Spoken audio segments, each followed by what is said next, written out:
साथियों नमस्कार। आपका हमारे YouTube चैनल नवाचार में एक बार फिर से स्वागत है।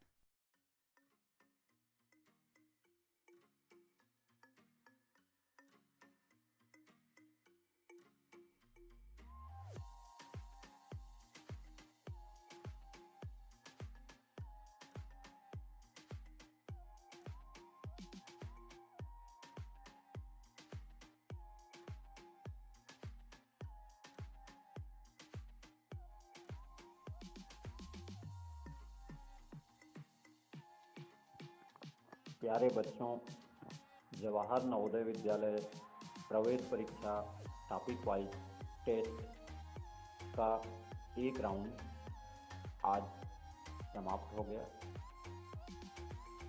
अपने स्तर से मैंने इसे खेल गतिविधि की तरह प्रस्तुत करने का प्रयास किया। इंफॉर्मेशन एंड कम्युनिकेशन टेक्नोलॉजी, सूचना और संचार तकनीक अर्थात मोबाइल और इंटरनेट का इस्तेमाल करते हुए आप लोगों ने समय सीमा के अंदर प्रश्नों को हल करने का प्रयास किया। आशा है आप लोगों के अभ्यास में वृद्धि भी हुई होगी और मज़ा भी आया होगा। साथ ही साथ समय पर किस तरह परीक्षा दिया जाए, प्रत्येक प्रश्न को हल करने में कितना समय लिया जाए, ये सब आप लोगों को स्पष्ट तौर से पता चल गया होगा। मैंने यह भी सोचकर समय 12 बजे रखा कि जवाहर नवोदय विद्यालय प्रवेश परीक्षा भी इसी समय ली जाती है। बच्चों, अब हम इन्हीं टॉपिक वाइज टेस्ट का एक और राउंड लेंगे जो लगभग 2 महीने चलेंगे। इसके पश्चात हम जवाहर नवोदय विद्यालय प्रवेश परीक्षा हेतु प्रादर्श प्रश्न केवल गणित विषय का जारी करेंगे, जो भी वह भी 18 सेट होगा और उसमें सभी टॉपिकों को मिला करके प्रश्न दिए जाएंगे ताकि आप लोगों का पूरा तैयारी हो सके और आप निश्चित तौर पर नवोदय विद्यालय में प्रवेश प्राप्त कर सकें। एक बात बताना और भी मैं ज़रूरी समझता हूँ कि आप लोग अपने स्तर से रीजनिंग या तर्क शक्ति तथा भाषाई तैयारियां खूब करिए, क्योंकि उनमें भी आप लोगों को 100% के लगभग अंक लाने होंगे। या ये कहिए कि आप लोगों को अपना लक्ष्य तय कर लेना है, तो आप लोगों को केवल मेरे द्वारा किए जा रहे टेस्ट पर ही आश्रित नहीं रहना है। और भी विभिन्न तरीकों से जो आप तैयारियां कर सकते हैं। हाँ, यह बात ज़रूर है कि आप लक्ष्य तय करें, मंथन करें और उसे पाने के तरीके खोजें। आपको सफलता ज़रूर मिलेगी। बच्चों,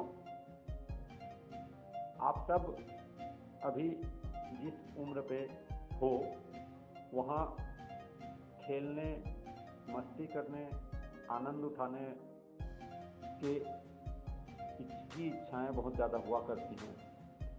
तो आप सब तैयारियां ऐसे करो कि आपको मज़ा आए, आनंद आए। वैसे भी तर्क शक्ति और भाषाई ज्ञान परीक्षा की तैयारियां करते समय आप लोग आनंद उठाते होंगे, अच्छा लगता भी है। और गणित में भी आप लोगों ने मस्ती की है, आप लोगों को अच्छा लगा। आप लोगों को एक नया तरीका हमने देने का प्रयास किया है। तो आपको अगली बार हम जब सेकेंड राउंड का टेस्ट होगा तो उसमें 15 अंक से अधिक अंक प्राप्त करने वाले बच्चों को पूरा आपके द्वारा दिए गए आंसर की रिपोर्ट उपलब्ध कराएंगे व्यक्तिगत। इसलिए आप अपना नाम और मोबाइल नंबर स्पष्ट लिखें। तो जैसे कि हम चर्चा कर रहे थे कि लक्ष्य आप तय कर लेते हैं और मंथन करते हैं तो उसे पाने के बहुत सारे तरीके हो सकते हैं। मैं ये नहीं कहता कि हम जो टॉपिक वाइज टेस्ट ले रहे हैं या ऐसी तैयारी आपको करा रहे हैं यही परिपूर्ण है या पूरा है। आप और भी प्रयास कर सकते हैं। नवोदय विद्यालय प्रवेश परीक्षा के फॉर्म आप भर चुके होंगे या भर रहे होंगे, तो इसके पश्चात आप लोगों के पास अप्रैल तक का समय है। आप विभिन्न तरीके खोजिए और सफलता पाने के लिए परिश्रम करिए। जिस तरह शरीर को ठीक रखने के लिए व्यायाम की जरूरत होती है, ठीक उसी तरह मस्तिष्क को भी आप स्वस्थ रखिए, विचार मंथन और चिंतन करिए। मस्तिष्क का सबसे अच्छा व्यायाम होता है गहन चिंतन, और ये गहन चिंतन हो जाता है गणितीय संक्रियाओं को करने से, गणित के सवालों को हल करने से। मज़ेदार तरीके से आप गणित के सवालों को हल करेंगे तो आपका गहन चिंतन हो जाएगा, और आप जितना ज़्यादा विचार करेंगे तब आपके मस्तिष्क में की कोशिकाएं एक्सरसाइज करेंगी। शैक्षिक सलाहकार टोनी बुजान का भी कहना था कि हर इंसान के मस्तिष्क में 100 अरब से भी ज़्यादा कोशिकाएं होती हैं और वे सभी सक्रिय भी रहती हैं। ज़रूरत है बस उन्हें ज़्यादा से ज़्यादा इस्तेमाल करने की। मेरा यह प्रयास रहा है कि जितना ज़्यादा आप गणित में संक्रियाएं करेंगे उतनी ज़्यादा आपकी तार्किकता, समझबूझ, सक्षमता मस्तिष्क की बढ़ेगी और आप सफल होंगे। धन्यवाद। बच्चों की गुणवत्तापूर्ण शिक्षा हेतु समर्पित हमारे YouTube चैनल को लाइक, सब्सक्राइब व शेयर जरूर करें।